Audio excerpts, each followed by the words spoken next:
अर्पण करना चाहिए, पिंडदान करना चाहिए, गया श्राद्ध करना चाहिए। आप लोगों को जितना पता है पहले आप बताओ किसको करना चाहिए? जोर से सबसे बड़े को। ऐसा आप लोगों ने सुन रखा है तो आपने आधा सुन रखा है, ये आधा ज्ञान है, आप पूरा सुनो।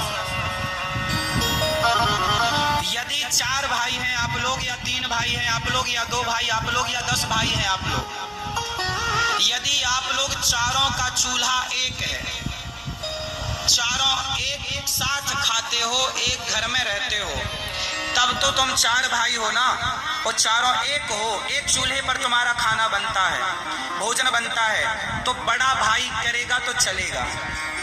पर तुम सबका बंटवारा हो चुका है, तुम अलग अलग हो, तो फिर तुम 4 भाई हो, तो तुम चारों को अपने पिता का तर्पण करना चाहिए, श्राद्ध करना चाहिए। चारों को, बड़ा भी करे, मझला भी करे, संझला भी करे और छोटा भी करे, क्योंकि बाप तो तुम चारों का है ना, तो बड़ा ही क्यों करेगा, तुम भी तो करो। तुमने क्या किया अपने बाप के लिए?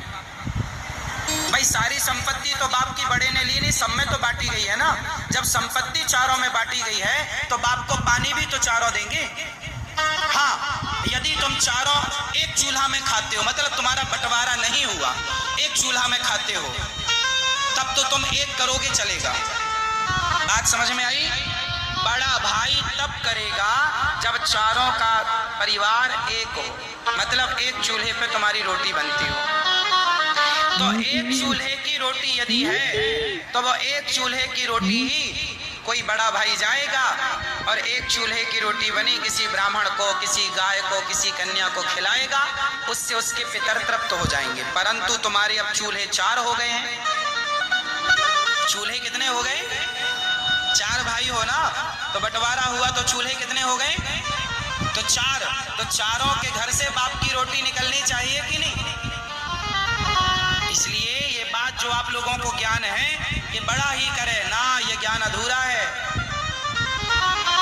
तुम चारों यदि अलग हो तो तुम चारों का कर्तव्य है कि तुम अपने पिता के लिए सारे शुभ कार्य करो, तुम अपनी स्वर्गीय माता के लिए, वैकुंठवासी माता पिता के लिए उनको भागवत पोथी पाठ सुनवाओ, भागवत सुनवाओ, उनके नाम से गौदान कर सकते हो, या उनका श्राद्ध तर्पण हर महीना जो श्राद्ध पक्ष आते हैं उनकी तिथि पर जलदान तो करना ही चाहिए, उनके नाम का एक दिया देसी घी का जलाना ही चाहिए, और किसी ब्राह्मण को, कन्या को, गाय को, दीन दुखी को कुछ खिला पिला देना चाहिए अपने पिता, अपनी माता, अपने दादा, अपनी दादी के नाम से। तो बात किस किस के समझ में आ गई? आ गई क्या? या कि 2 भाई हो तो दोनों को करना है, 4 भाई हो तो चारों को करना है, 10 भाई हो तो 10 को करना है, बड़ी बहू भी। और सुनो, एक बात और बता दें, ये बहुत महत्वपूर्ण बात बता रहा हूं। जब तुम्हारे घर में श्राद्ध की क्रिया हो, मतलब श्राद्ध तर्पण हो, या तुम्हारे घर में जैसे पिता की पुण्यतिथि में तुमने ब्राह्मणों को भोजन बनाया, और उसी समय यदि स्त्रियां मासिक धर्म में आ गई, ध्यान से सुनिएगा ये बात।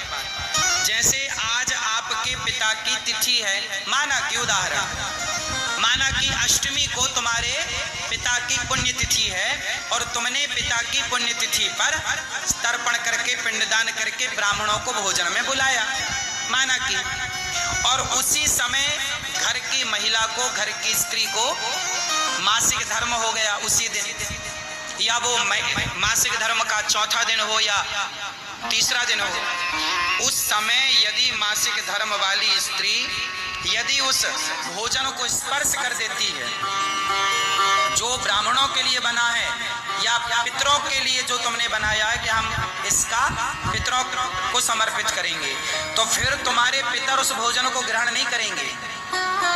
यदि मासिक धर्म का होकर के किसी महिला ने उसे स्पर्श कर लिया तो फिर वो भोजन पितर नहीं, वो भोजन प्रेत ग्रहण कर लेगा। वो भोजन कौन ग्रहण कर लेगा? प्रेत। प्रेत मतलब जो आपके आसपास कोई नकारात्मकता घूम रही होगी, कोई नेगेटिविटी घूम रही होगी वो उसे ग्रहण कर लेगी, पितर नहीं स्वीकार करेंगे। इसलिए कहा जाता है कि जब मासिक धर्म आए उस समय खासकर तब जब तुम्हारे ससुर का सास का पुण्यतिथि हो, उस समय तुम्हारा मासिक धर्म हो तो अपने आप को बिल्कुल एकांत में रखना चाहिए। ये बात शास्त्रों में लिखी हुई है। और सुनो, आपके घर में जो कोई भी, आपके घर में एक चीज और गलत है। क्या गलत है? कि आपके घर में कोई भी महिला आती है ना तो सीधे आपके रसोई में घुसती चली जाती है। हाँ या ना? क्यों? आजकल महिलाओं का क्या है कि जैसे कोई पड़ोसन आपके घर आएगी ना तो आपके पूरे घर में कहीं ना बैठकर सीधे आपकी रसोई में जाएगी। हाँ या ना? ऐसा होता है ना? आप लोग भी किसी के घर में जाते हो ना तो सीधा दड़दड़ाते उसके रसोई में जाते हो। ये गलत है। रसोई मंदिर है, रसोई मंदिर है।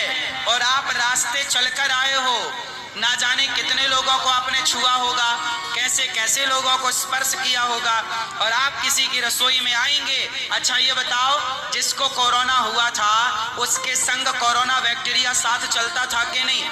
वो जिसे छू लेता था उस वस्तु में कोरोना बैक्टीरिया आ जाता था। हाँ या ना?